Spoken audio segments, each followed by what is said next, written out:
लोगों को मेरा सादर प्रणाम। कैसे हैं आप लोग? ये कहानी बहुत सुंदर है, अंत तक जरूर सुने। पुरानी बात है, एक सेठ के पास एक व्यक्ति काम करता था। सेठ उस व्यक्ति पर बहुत विश्वास करता था। जो भी जरूरी काम हो सेठ हमेशा उसी व्यक्ति से कहता था। वो व्यक्ति भगवान का बहुत बड़ा भक्त था। वह सदा भगवान के चिंतन, भजन, कीर्तन, स्मरण, सत्संग आदि का लाभ लेता रहता था। एक दिन उसने सेठ से श्री जगन्नाथ धाम यात्रा करने के लिए कुछ दिन की छुट्टी मांगी। सेठ ने उसे छुट्टी देते हुए कहा, भाई मैं तो हूँ संसारी आदमी, हमेशा व्यापार के काम में व्यस्त रहता हूँ, जिसके कारण कभी तीर्थ गमन का लाभ नहीं ले पाता।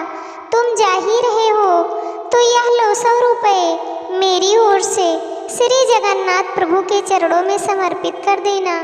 भक्त सेठ से 100 रुपये लेकर श्री जगन्नाथ धाम यात्रा पर निकल गया। कई दिन की पैदल यात्रा करने के बाद वह श्री जगन्नाथपुरी पहुंचा। मंदिर की ओर प्रस्थान करते समय उसने रास्ते में देखा कि बहुत सारे संत, भक्तजन, वैष्णवजन हरि नाम संकीर्तन बड़ी मस्ती में कर रहे हैं। सभी की आंखों से अश्रुधारा बह रही है। जोर जोर से हरि बोल गूंज रहा है। संकीर्तन में बहुत आनंद आ रहा था। भक्त भी वहीं रुककर हरि नाम संकीर्तन का आनंद लेने लगा।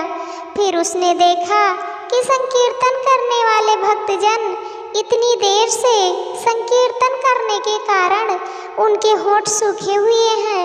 वह दिखने में कुछ भूखे भी प्रतीत हो रहे हैं। उसने सोचा, क्यों ना सेठ के 100 रुपये से इन भक्तों को भोजन करा दूं।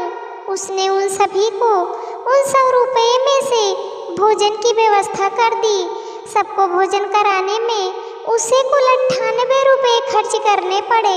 उसके पास 2 रुपये बच गए। उसने सोचा, चलो अच्छा हुआ, 2 रुपये जगन्नाथ जी के चरणों में सेठ के नाम से चढ़ा दूंगा। जब सेठ पूछेगा तो मैं कहूँगा पैसे चढ़ा दिए। सेठ यह तो नहीं कहेगा 100 रुपये चढ़ाए, झूठ भी नहीं होगा और काम भी हो जाएगा। भक्त ने श्री जगन्नाथ जी के दर्शनों के लिए मंदिर में प्रवेश किया। श्री जगन्नाथ जी की छवि को निहारते हुए अपने हृदय में उनको विराजमान कराया।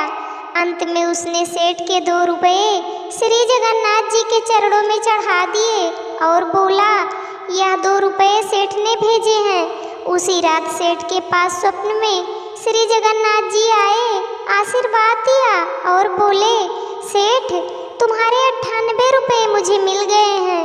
यह कहकर श्री जगन्नाथ जी अंतर्ध्यान हो गए।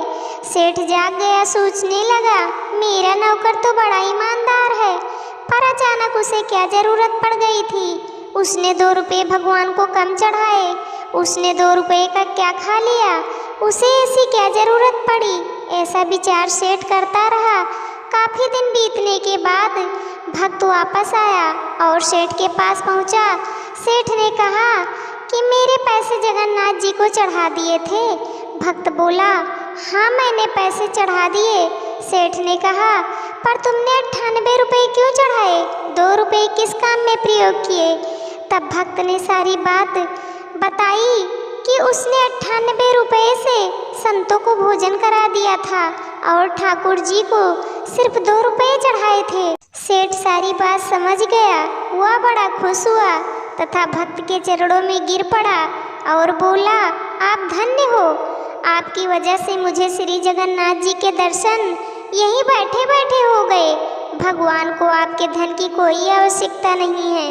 भगवान को 98 रुपये स्वीकार है जो जीव मात्र की सेवा में खर्च किए गए, और उस 2 रुपये का कोई महत्व नहीं जो उनके चरणों में नगद चढ़ाए गए। प्रेम से बोलो जय श्री राम, जय जगन्नाथ धाम की। दोस्तों, ये प्रसंग आप लोगों को कैसे लगा, आप लोग कमेंट करके ज़रूर बताना। चैनल को सब्सक्राइब करना, वीडियो को लाइक करना, शेयर करना। वीडियो को अंत तक देखने के लिए आप लोगों का तहे दिल से धन्यवाद।